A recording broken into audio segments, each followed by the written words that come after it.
கூட்டணி என்கின்ற ஒற்றை அஜெண்டாவோடு இன்றைக்கு சட்டமன்றத்துக்கு வந்து தோல்வி கண்டு அதற்கு பிறகு செய்தியாளர்களை சந்தித்து பொய்யான பல்வேறு செய்திகளை உங்களிடத்தில் தந்து சென்றிருக்கிறார்.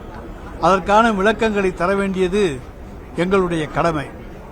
ஏன்னா எந்த ஒரு அரசாங்கமும் இதுவரைக்கும் நாங்கள் சட்டமன்றத்தில் பார்த்திருக்கின்றோம், தர்ணா பண்ணி உட்கார்ந்தே இருப்பார்கள், அவர்களை சட்டமன்ற காவலர்கள் வெளியேற்றுவார்கள்.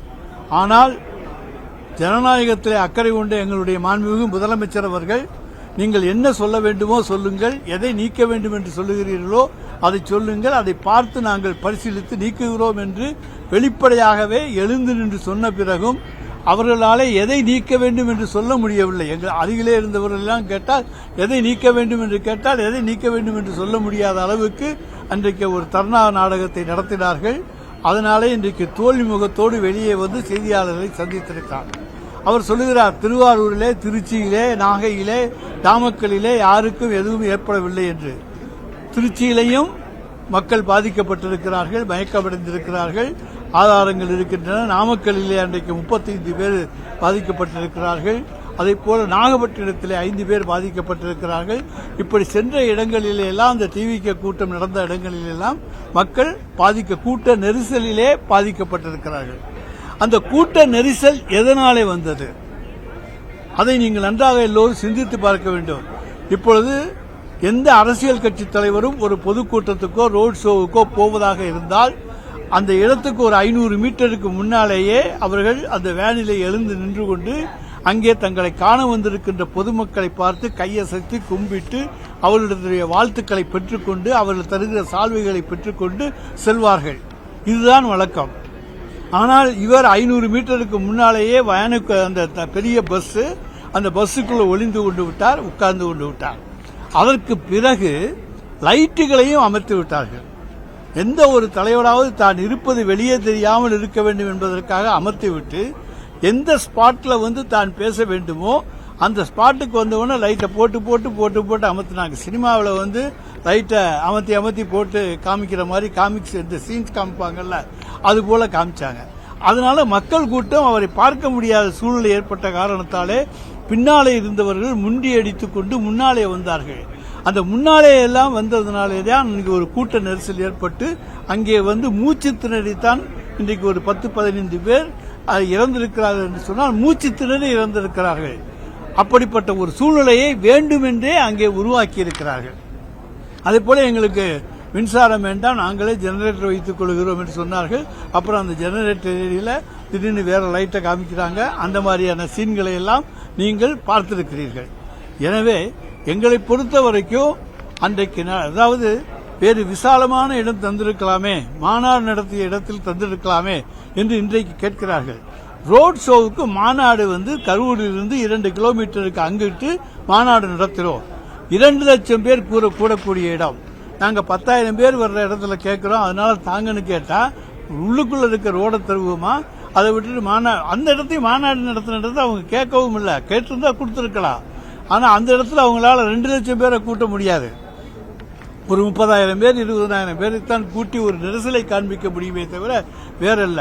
அதனால இப்ப சொல்றாரு அவரு, மாநாடு நடத்துற இடத்த கொடுத்திருக்கலாமே. மாநாடு நடத்துற இடத்துல அவங்க கேட்கவே இல்லையே. கேட்டிருந்தா தானே அந்த பிரச்சனையே வரும். அதனால அவங்க கடைசி அவங்க கேட்ட இடம் 2 நாளைக்கு முன்னாலே எடப்பாடி பழனிசாமி பேசின இடம். அந்த இடத்தை தான் கோர்ட்ல கேட்டாங்க. கோர்ட்டினுடைய அனுமதியின்படி அந்த இடம் அவங்களுக்கு கொடுக்கப்பட்டது. இதுதான் அந்த தமிழக வெற்றி கழகத்துக்கு டிவிக்கு கொடுக்கப்பட்டது. 30 விழா நடந்த இடத்தை கொடுக்க வேண்டிய அவசியம் அவங்க கேட்காதனால எழவே இல்லை. இது திட்டமிட்டு நடந்த சம்பவமாக இருக்கும் என மக்கள் நினைக்கின்றனர். எப்படிங்க மக்கள் நினைக்கிறாங்கன்னு பழனிசாமியினுடைய உள்மனது சொல்லுது. பழனிசாமி வேணா அப்படி நினைக்கலாம். ஆனால் எங்களுடைய மக்களை பாதுகாக்க வேண்டிய பொறுப்பு எங்களுக்கு.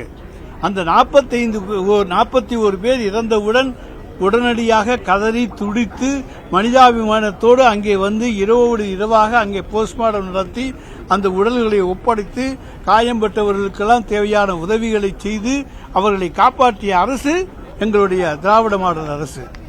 அது கேட்கிறார், 3 டேபிள் தானே அங்க போஸ்ட்மார்ட்டத்துக்கு இருந்துச்சு. போஸ்ட்மார்ட்டத்துக்கு 3 டேபிள் தான் இருந்துச்சு. ஆனால் மாவட்ட ஆட்சித்தலைவருடைய அனுமதி பெற்று 8 டேபிள்கள் அங்கே போடப்பட்டன. யார் வேணாலும் போய் பார்த்துக்கலாம், கேட்டுக்கலாம். அந்த உயிரிழந்தவர்களுடைய குடும்பங்களே போய் கேட்டுக்கலாம். 8 டேபிள் போடப்பட்டது. ஏறக்குறைய பல மாவட்டங்களிலிருந்து போஸ்ட்மார்ட்டத்துக்கான டாக்டர்களே வரவழைக்கப்பட்டார்கள். அவர்கள் 5 டீம்களாக பிரிக்கப்பட்டு போஸ்ட்மார்ட்டம் மறுநாள் மதியம் வரைக்கும் ஒரு மணி 11-12 மணி வரைக்கும் நடந்தது. எனவே போஸ்ட்மார்ட்டமும் வீடியோ ரெக்கார்டிங் செய்யப்பட்டிருக்கிறது. எனவே இதில் எந்த அவசரமும் நாங்கள் காமிக்கவே இல்லை, காமிக்க வேண்டிய அவசியம் கிடையாது. எனவே முதல் நாள் ராத்திரியே எல்லா மாவட்டங்களிலும் பக்கத்தில் திருச்சியிலிருந்து, திண்டுக்கல்லிருந்து, கோயம்புத்தூர்லிருந்து, புதுக்கோட்டையிலிருந்து இப்படி எல்லா மாவட்டங்களிலிருந்து டாக்டர்கள் வரவழைக்கப்பட்டார்கள். எனவேதான் அங்கே 1500க்கு மேற்பட்ட டாக்டர்கள், செவிலியர்கள் போன்றவர்களெல்லாம் இருந்த காரணத்தால் தான் அவ்வளவு பெரிய கூட்டத்திலேயும் அடிபட்டவர்களை எங்களாலே காப்பாற்றி பலருடைய உயிரை காப்பாற்ற முடிந்தது. அதற்கு அரசு இரவோடு இரவாக எடுத்த நடவடிக்கை தான் காரணமே தவிர வேறல்ல. எனவே இப்படி மக்களை எல்லாம் காப்பாற்றுகின்ற அரசாகத்தான் நாங்கள் இருக்கிறோமே தவிர, எங்களுடைய தலைவர் தளபதி இருக்கிறாரே தவிர, இன்றைக்கு மக்களை எல்லாம் நசுக்க வேண்டும் என்கின்ற எண்ணம் எங்களுக்கு இல்லை. மக்களை காப்பாற்றுகிற அரசு. குடிக்க தண்ணி கூட குடிக்கல அப்படின்னு சொல்றாங்க. நாங்கள் அவங்கள தண்ணி அங்கே அரேஞ்ச் பண்ணி வச்சிருக்கணும், வைக்கல. ஆஸ்பத்திரிக்கு வந்தோன்னு கேட்டால் அங்கே தண்ணி இல்லை. உடனே எங்களுடைய மாநாட்டுக்காக வைத்திருந்த தண்ணி பாட்டில்களை கொடுத்தால் அதில் ஸ்டிக்கர் ஒட்டிருக்காங்க. ராத்திரி ஸ்டிக்கர் ஒட்ட முடியுமா? இப்படியெல்லாம் கேவலமான புத்தியோடு தான் இன்றைக்கு எடப்பாடி பழனிசாமி பேசிக் கொண்டிருக்கின்றார். இதை வைத்து அரசியல் செய்யலாம், கூட்டணி சேர்க்கலாம் என்றெல்லாம் கனவு கண்டு கொண்டிருக்கிறார். எத்தனை கூட்டணிகள் சேர்ந்து வந்தாலும் இன்றைக்கு நாங்கள் இந்த 5 ஆண்டு காலத்தில் எங்களுடைய முதலமைச்சர் செய்திருக்கிற சாதனைகள் திராவிட மாடல் ஆட்சியினுடைய 2வது பாகத்தை வெற்றிகரமாக நடத்த உறுதுணையாக இருக்கும். அடுத்தது இன்னொன்னு சொல்றாங்க, IAS ஆபீசர்ஸ் விளக்கம் கொடுத்தாங்கன்னு. அரசினுடைய திட்டங்கள் நாங்கள் என்னென்னலாம் செய்கிறோங்கிறத அமைச்சர்கள் சொல்வதை போல IAS ஆபீசர்ஸும் சொல்லலாம். கொரோனா காலத்தில் சொல்லியிருக்காங்க, வேற பேரிடர்கள் ஏற்பட்ட பொழுதெல்லாம் சொல்லியிருக்காங்க. டெல்லியிலலாம் பல விளக்கங்கள் ஒன்றிய அந்த அரசினுடைய செயலாளர்கள்லாம் சொல்வது வழக்கம். எனவே IAS ஆபீசர் விளக்கம் கொடுத்தாங்கிறதுல என்ன தப்பு இருக்கு? என்ன நடந்துச்சு என்னங்கிறத IAS ஆபீசர் சொல்றாங்க. அதில் என்ன தவறு இருக்கிறதா? அதை எதிலையாவது குற்றம் கண்டுபிடிக்கணும்னு நினைச்சு பார்க்கிறார் அவர். எதிலையும் அவராலே குற்றம் கண்டுபிடிக்க முடியவில்லை. அதுதான் உண்மை. வேற ஏதாவது சொல்லுங்க. அப்புறம் சொல்றாரு டிஜிபிக்கு பதிலாக ADGP போனார்னு சொல்லி. அன்னைக்கு அவைலபிளா அந்த மீட்டிங்ல இருந்தாரு. உடனடியாக ADGP உடனடியாக போய் அங்கே விசாரணை செஞ்சாரு. அதுல என்ன தப்பு? போலீஸ் அதிகாரிகள் யார் வேண்டுமென்றாலும் போய் விசாரணை செய்யலாம். அதுபடி போய் செஞ்சார். காவல்துறை பாதுகாப்பு முறையாக வழங்கப்படல, அதனாலதான் இவ்வளவு பெரிய பிரச்சனைக்கு காரணம்னு எதிர்க்கட்சிகள் குற்றம் சாட்டினாங்க. டிஜிபி 500 போலீஸ் தான் அங்க பாதுகாப்புல இருந்தாங்கன்னா முதலமைச்சர் 606ன்றாங்க. பாஜகவுடைய நயனார் நாகேந்திரன் முன்னுக்கு பின் முரணாக டிஜிபியும் முதலமைச்சரும் பேசுறாங்கன்றாங்க. சரி, எது தவறு? ஊர்காவல் படையை சேர்த்து 660 பேர் இல்ல, அன்னைக்கு அந்த டிஜிபி சொல்லன்றதுதான் அவர் கேக்குறாங்க. இல்லங்க, காவல்துறையினர் 500 பேர், ஊர்காவல் படையினர் 160, மொத்தம் 660 பேர் அன்றைக்கு காவல் பணியிலே இருந்தார்கள். இதுவரைக்கும் எந்த கட்சிக்கும் கொடுக்காத அளவுக்கு அன்றைக்கு பணி கொடுத்திருக்கிறோம். இது 2 நாளைக்கு முன்னால எடப்பாடி பழனிசாமியினுடைய கூட்டத்துக்கு ஒரு 135 பேர் என்னமோதான் காவல்துறை 150 பேருக்குள்ள தான் கொடுத்தாங்க. அதுவும் அன்றைக்கு கட்டுக்கோப்பா 150 பேரை வச்சு மேனேஜ் பண்ண முடிஞ்சிச்சு. இது ஏன் மேனேஜ் பண்ண முடியலைன்னா, அந்த கூட்டம் இருக்கிற இங்க நம்ம எல்லாரும் நிக்கிறோம், தனித்தனியா நிக்கிறோம், எல்லாம் சேர்த்து ஒன்னா கிராம்டா வந்தோம்னா அங்க நசுக்கும். அந்த மாதிரி மூச்சு திணறல் யாருக்காச்சும் ஏற்படும். எனவே எல்லாம் சேர்ந்து கிராம்டா வந்த காரணத்தால் தான் இந்த விபத்து ஏற்பட்டது. இது வேண்டுமென்றே, அதான் அவங்க உண்மையிலேயே மக்கள் மீது அக்கறை இருந்திருந்தா தூரத்திலிருந்தே தன்னை காமிச்சுக்கிட்டு வந்திருக்கலாம். தான் நடிகர் தன்னை பார்க்க வருவாங்கிறது அவங்களுக்கு நல்லா தெரியும். ஆனா அங்க உடனே லைட் அமர்த்திக்கிட்டாங்க. பஸ்ஸுக்குள்ள இருட்டா இருக்கு, திடீர்னு லைட்டை போடுறாங்க, திடீர்னு லைட்டை போடுறாங்க, அமர்த்துறாங்க. அப்ப ஏதோ ஒரு வேடிக்கை காமிக்கிறா போல இருக்கிற போது மக்கள் இன்னும் கூட வர ஏதோ ஷோ நடக்குதுன்னு தான் வேடிக்கை பார்க்க வர்ற கூட்டமா தான் அங்க வந்தாங்க. வெளி மாவட்டத்துல இருந்து போலீஸ் வந்தாங்கன்னு சொன்னாரு. ஊர்காவல் படைன்னு சொல்லல. டிஜிபியும் ஊர்காவல் படை சொல்ல, ADGPயும் ஊர்காவல் படை வந்தாங்க. வெளி மாவட்டத்திலிருந்து எப்போதுமே காலை அந்த 500 பேர்ல வெளி மாவட்டத்தில் எப்போதுமே ஒரு 2 சம்பவம் நடக்கிற பொழுது கரூர் மாவட்டத்தில் நடந்தா பக்கத்தில் திருச்சியிலிருந்தோ திண்டுக்கல்ல இருந்து வருவாங்க. அதனால அதையெல்லாம் அவங்க சேர்த்திருக்காங்க. இனிமேல் நடைபெறக்கூடிய ரோட் ஷோங்களுக்கு முறையான வழிகாட்டு முறைகளை வெளியிட நீதிமன்றமே அறிவுறுத்திருக்காங்க. அது எப்போ வகுக்கப்படும்? அது நீதிமன்றம் வந்து வழிகாட்டு நெறிமுறைகளை வகுக்க சொல்லி இருக்கிறார்கள். அது எல்லா கட்சியோடையும் சேர்ந்து இப்ப இடம் எப்படி எல்லா கட்சியோடையும் சேர்ந்து தான் நாங்கள் இடங்கள் செலக்ட் பண்ணோம். இந்த இடமெல்லாம் நாங்கள் மட்டும் திராவிட முன்னேற்ற கழகம் மட்டும் செலக்ட் பண்ண இடம் இல்லை, எல்லா கட்சிகளும் சேர்ந்தான். அதுபோல இதுக்கு ரோட் ஷோவோ எது நடத்துவதற்கும் வழிமுறைகளை நிச்சயமாக எங்களுடைய மாண்புமிகு தமிழ்நாடு முதலமைச்சர் அவர்கள் ஆராய்ந்து கொண்டு வருவார்கள். இன்றைய எதிர்க்கட்சி தலைவர் பேச்சுல வந்து விஜய் வந்து நேரடியாக அங்க போய் ஆறுதல் சொல்லல, அதை பத்தி எதுவுமே பேசல. ஆமா. ஏதாவது அரசியல் ஏதாவது காரணம் இருக்கு? அதாவது அப்பவே அவர் போயிட்டாங்க அங்க. அதாவது அதைத்தான் குற்றச்சாட்டாகவே சொல்லுகிறோம். ஒரு சம்பவம் நடந்தால் எனக்கு மனசு வருத்தப்படும்.